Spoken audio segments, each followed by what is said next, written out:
It's Tehachapi time. Maya Acosta today here, joined by several members of the Tehachapi Loop Railroad Club and a representative from ADHC. So we have Marlon Woodside, VP of the club. We have Deborah Howard, who is one of the event coordinators and the secretary of the club. And we have Cindy Villanueva, who is the program director of ADHC. Welcome all, and thank you for being here. Well, thank you for having us, Maya. Thank you. Of course. So today we are talking all things happening here coming up soon. The Tehachapi Summer Train Show is coming up, and that is August 10th through 11th, correct? That is correct. All right. Marlon, tell us a little bit about what is going on, whether it be with the depot, with the Loop Railroad Club. What can people kind of expect? What's the general overview? Well, thank you again for having us.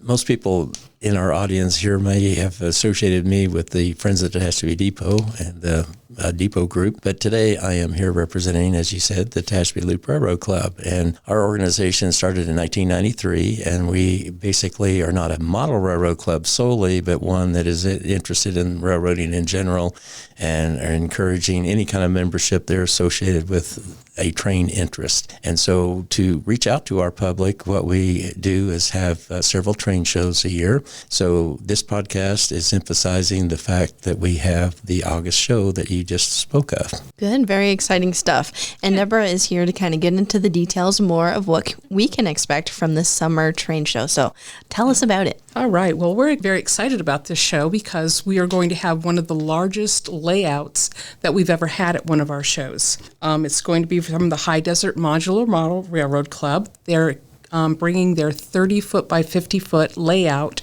We typically don't have that large, and it is awesome. It's HO scale. But we also have the Lancaster Northwestern G-Scale Club coming. We have a Lego layout that's going to be there. Another smaller G-scale layout by a local club enthusiast, a train enthusiast, and then our own members bring in like toy trains, Z-scale, and the American Flyer wide gauge trains. So we're going to have a large variety of different scales of trains available for people to come and see. Very cool. Now, this is an event that could be geared for all ages, correct? All ages of train enthusiasts? Absolutely. Most of our kids get excited about the toy trains. Oh, yeah. And that's how we've gotten several members over the years. My son being one of them when he was 12, Doug Pickard, who is the toy train owner, let him put a train on. He's like, Mom, can we join this club? So that's how I got involved with model railroading, was from my son. Very cool. Yeah. And if people are interested, is this a ticketed event or free? How does that work? Absolutely free. Okay, free awesome. Admission. We do typically have a bake sale that we ask for donations to support our club, but there is absolutely no admission fee. And I might add that this is how we cover the expenses that we have associated with it. So we're anxious to have a large audience attend. We're not going to shake you down, but we also don't turn any money away. Sure. Right. We also have promotion items. We have T-shirts and hats and bags and pins and just all kinds of things that we sell on our promotions table that helps to support and pay for our shows. Very cool. And I understand that this train show is going to be at a new location this year. Can you tell me a bit about that? Absolutely. We're going to be at the Adult Day Healthcare Center, which is the old Moose Lodge. This is a new venue for us, and we're excited because it's a beautiful facility. And as far as the models and all of the amazing things that are going to be on display at this train show, you mentioned the display that will be from Mojave. Tell me a bit more about that. I think Lancaster was Lancaster. Lancaster. Oh, Lancaster. Okay, that's a G scale. So G scale stands for garden. Okay. And they're larger trains. These are ones that you can actually run outside. Oh. Typically, you see them, just like one fine day in Tehachapi. You could plug in for them. Those trains running around that Michael's restaurant over there. So if you've had a chance to go over there, you'll see a larger presentation. Right.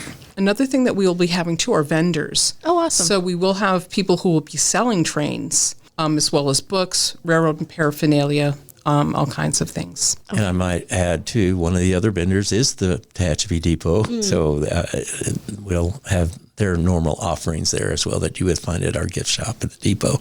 Okay, good stuff. That was, I think, what I was trying to connect there is the obviously the displays there have some representatives from general local areas, but tying in with the depot and what is offered there, the history that ties right into Tehachapi itself. And most of our listeners might be familiar with the red caboose that was oftentimes parked in front of the depot. That was our railroad club's way of advertising where the event is at.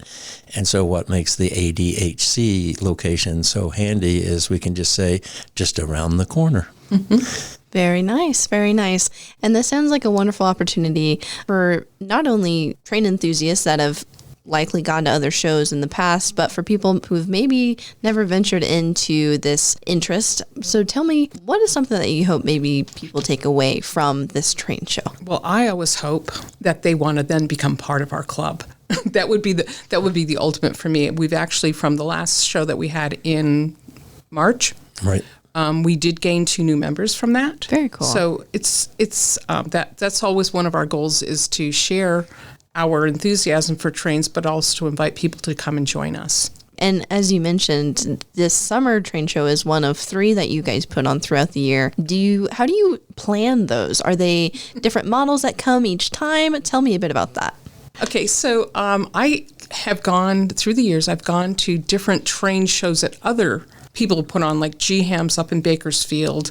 I go to one in Del Mar. I've gone to train shows in Pomona, just all around Southern California. And when I'm there, I talk to other people who have other train clubs and try to find out if they'd be interested in becoming exhibitors for us.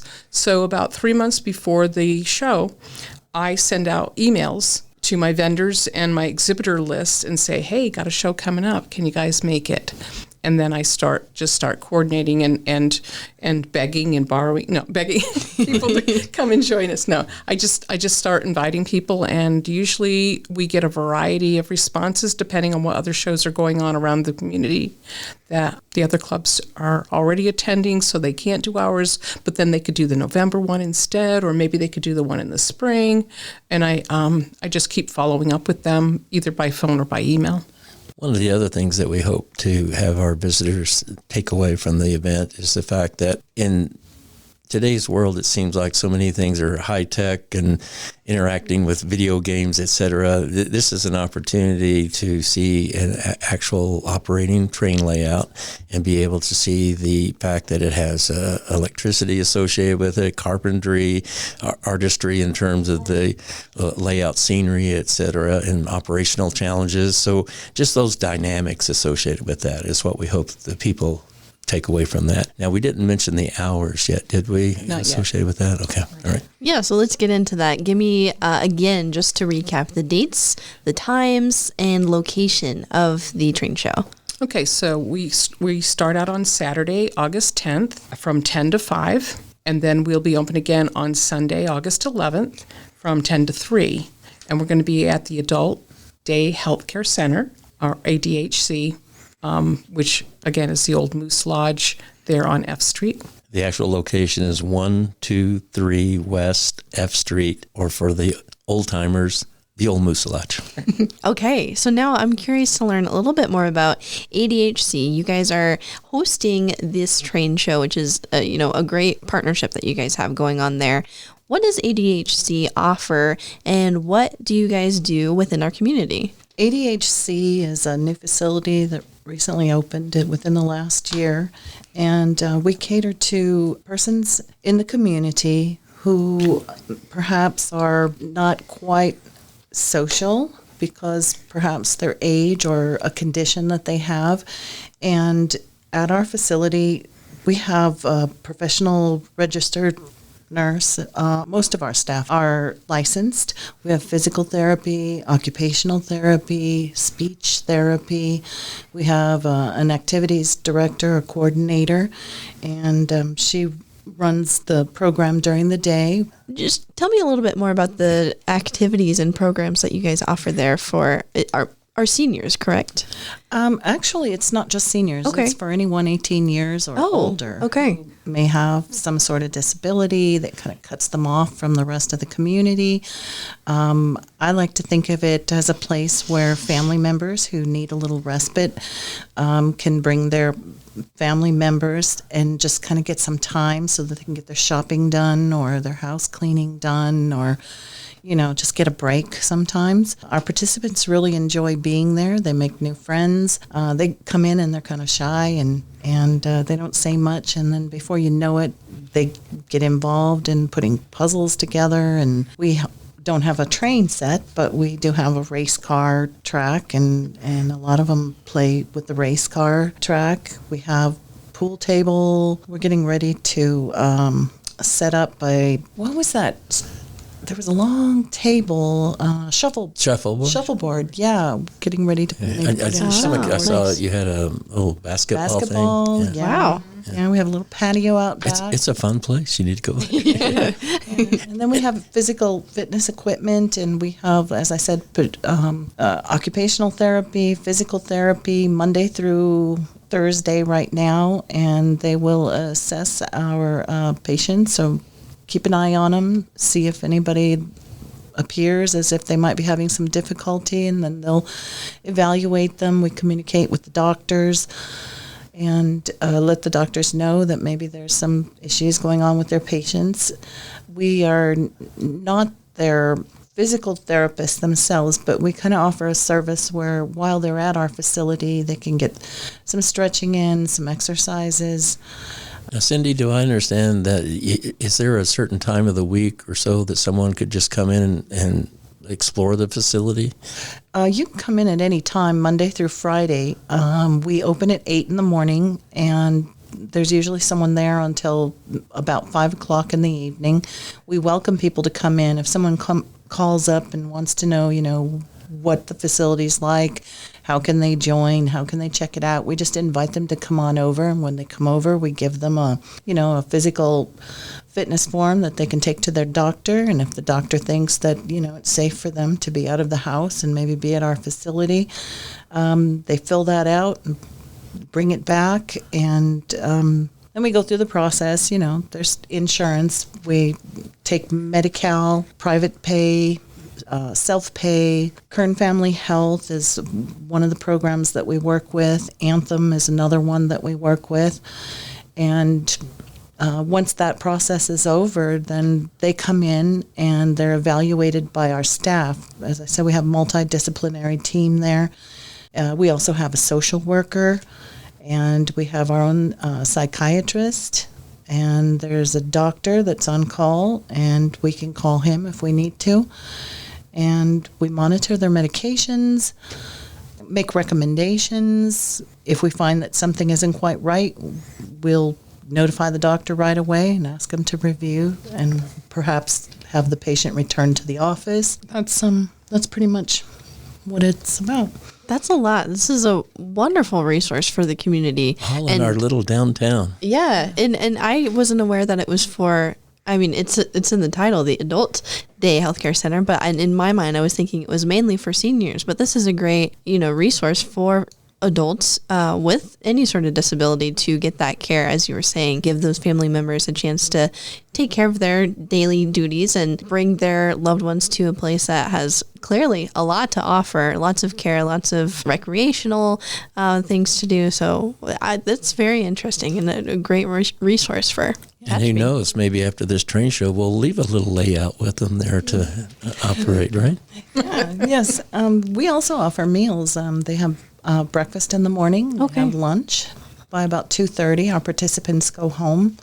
And that's when I get most of the work done is afterwards.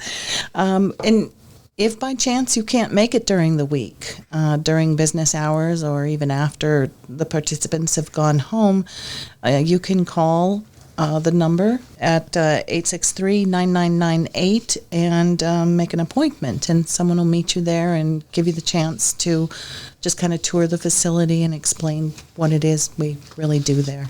And if you happen to have the Loop newspaper that's currently out on the streets right now, on page 3, they have a nice ad in the upper right-hand corner that will have all that physical location and phone number if you didn't catch it.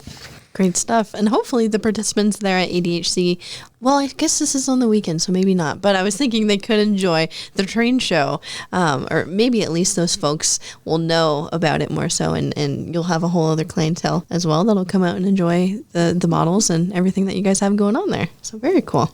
I have a sneaking suspicion that a lot of them will show up. Very good. Yeah. Very good. All right. So let's give a quick recap here. The Summer Train Show, again, August 10th and 11th. That is a Saturday and Sunday. You said on Saturday, remind me the hours? It's 10 to 5. 10 to 5, and Sunday Is 10 to 3. Perfect. And if anybody listening wants to learn more, is there a good website, a phone number, social media that people can get in contact with? We have a Facebook page. Go to Tehachapi Loop Railroad Club Facebook page. If you Google Tehachapi Loop Railroad Club, you should be able to find our website. Perfect. It's changed a little over the years, so it's like I think it's still under TehachapiLoopRailroadClub.org, but I'm not positive. Okay. Google it. Either way, we can link it in the show notes for people. Right. We'll be able to click on it there. Thank you, Maya. Yes, of course. All right, guys. Is there anything I've missed regarding the train show, regarding ADHC, or anything going on, even depot related, Marlon? Okay. Well, again, we would just like to thank the Tehachapi ADHC for hosting this particular event. It gives us a great opportunity to have a closer proximity to the foot traffic in downtown Tehachapi, and hopefully bring light to the ADHC for those that only thought it was for seniors, right? Yeah. So again, we can't thank them enough. Appreciate that. Yeah, thank you for giving me the opportunity to come and speak about the ADHC. It's really a wonderful place, and I think that we have some excellent staff there that are very qualified, very concerned, and just compassionate, full of empathy, and looking out for our our community. And by the way, we don't just service Tehachapi. We actually are drawing patients from Bakersfield, from California City, all of the surrounding areas. And we do have some transportation that we can offer. Some insurances will pay for transportation. So very cool. Yeah, look forward to seeing more people there. Absolutely. All right. Well, thank you all for coming in today. Lots of great information and another event that people can add to their calendars. I know a lot of people tune into the podcast to get an idea of, planning out their weekend, planning things on their calendar to stay busy, because there's always so much to do in Tehachapi, and you all are just another organizations bringing lots of resources, recreation, care, lots of stuff for our It just community. ties in with Live Up Tehachapi. There you go. All right, everybody, thanks again for coming in. If anybody listening has any sort of questions or comments, you can always email us, media@tehachapicityhall.com, and we can get those questions to the right place. You can also message us on social media at City of Tehachapi on all platforms, and we can get you your answers that way as well. And we thank you for tuning in, and we'll catch you back next time on Tehachapod.